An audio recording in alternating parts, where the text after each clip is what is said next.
Alright guys, welcome back to the channel. We're continuing on with our Dragon Ball Heroes EZA content grind. We've already used Super Saiyan Xeno Vegeta, so now it's time for Super Saiyan Xeno Goku. Pretty much identical in terms of what they do, aside from Goku having one turn 50% damage reduction, and of course supporting Goku's family rather than Vegeta's family. Makes sense. Not rainbowed, but I do have two dupes. Bit of a better build. Again, a lot of these units won't be anywhere near level 10 links. I'm surprised Xeno Vegeta was, but just not quite there yet. Exact same team as last time.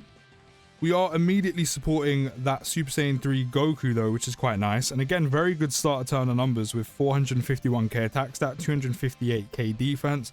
And with that, do you know what? I'm going to put Xeno Goku in slot 1. He's got 50% damage reduction. He has 233k defense.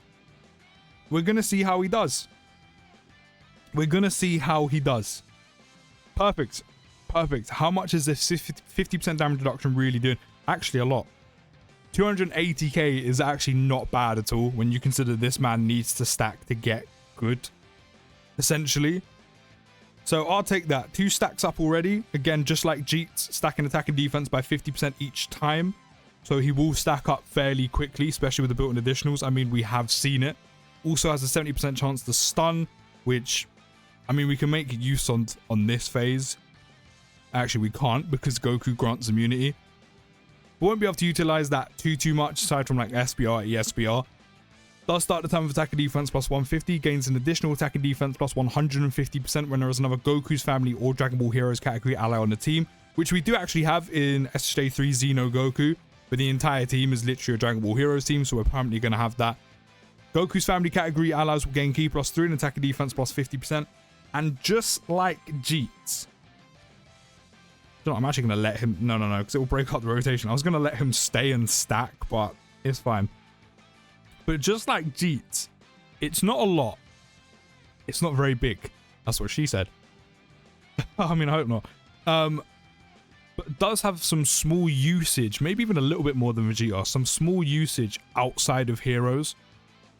Because primarily, you don't really have any heroes restrictions aside from the additional attack, the built-in additional, which of course you do want. However, you bring one hero's unit with you, for example Xeno Jeets, and have both of them just floating on, say, a Super Saiyans category team, you can actually have Xeno Goku have some usage outside of heroes, which is great.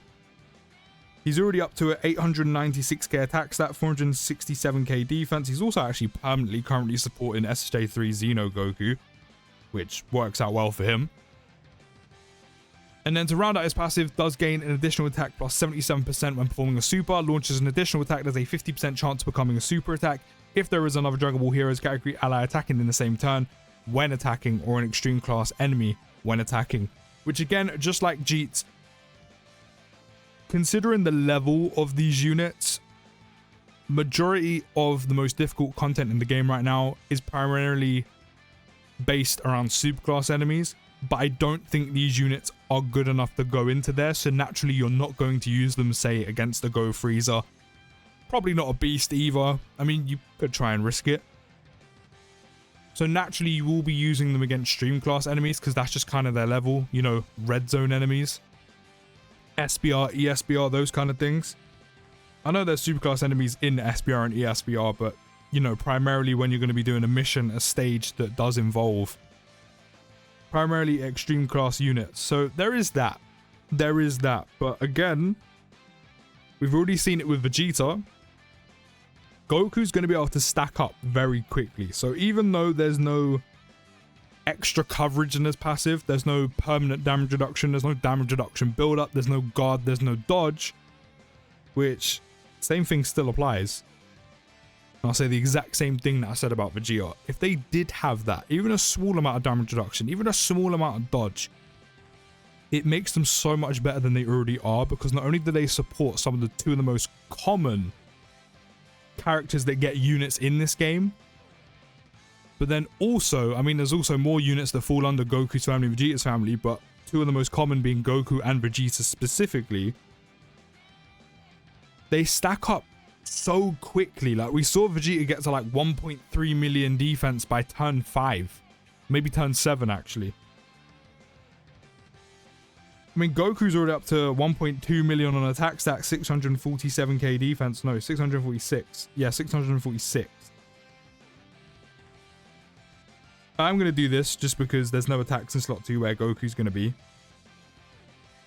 So, we're going to do it like this. And so far, Goku hasn't even additionaled as much as Vegeta either. Even though I've actually given Goku more additional. For some reason. I don't know why. I don't know what 2021 me was thinking. But here we are. But also with content being a little bit longer than what it used to be, which was extremely short, it's actually quite natural. It will actually be quite common if you were to use these units. Actually, maybe not just as much because naturally they'll be in slot 3 rather than on rotation. You could get them to like 1 million, just over 1 million defense.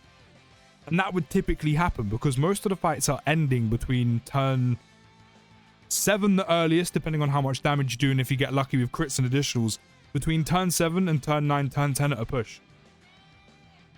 So while you may not be able to get Vegeta and Goku up to like 1.3 million defense like that, because they won't be on main rotation, you'll probably get there or a little bit more or near there by the time you're about to finish the fight, which for again, this caliber of unit, this caliber of EZA, that these heroes units tend to kind of hover around, that's pretty good for them. And that actually makes them somewhat usable in a lot of difficult content in the game that a lot of these other EZAs won't actually be usable in, aside from like Meki Kabora and Pan. Bearing in mind, a super attack would absolutely rock their shit, granted, but as a slot 3 unit, you're going to want to keep them out of the way. You want that support constantly fluctuating through the team. You keep them safe. You keep them out of harm's way. And unfortunately, with these kind of units, to and purists, you're going to have to probably use items with them. But when it comes to normals, looks like they could tank every single normal in the game with no issue whatsoever. You know, Vegeta had a bit more defense by this point, but that is because primarily we haven't actually got quite lucky with additional supers when it comes to Goku. But again, the possibility is there. The potential to have his defense higher than it actually is there right now. And again, he has enough defense, especially after he super attacks now and any additionals he gets. He has enough defense now to be able to tank, I'm pretty sure, every single normal in the game. Which, for this level is EZA, I'm actually seriously impressed with. As I said, a super attack would absolutely rock his shit. You'll be dead, no questions asked. But for this level, being able to be usable, completable in some of the most difficult content, I'll take it. Because again, naturally with it being a support unit, you're going to have Goku, you're going to have both of them in slot 3 out the way of the action for as much as possible, where they're constantly rotating between each rotation, giving their support out. So I'm actually very impressed with both of them, especially because they do have, even while being small, usage outside of the Dragon Ball Heroes category. Bear in mind, you do need one of them or to be specifically facing an extreme class enemy, but that's doable. It's doable, but I can't lie, I'm impressed. I did not expect 2 support units to be probably one of the stronger out of the total of 8 units from this EZA batch. But I'm very impressed. Very, very impressed of how good they are. But let me know your thoughts down in the comments. I'll see you in the next video, guys. Take care, have a great day, and peace.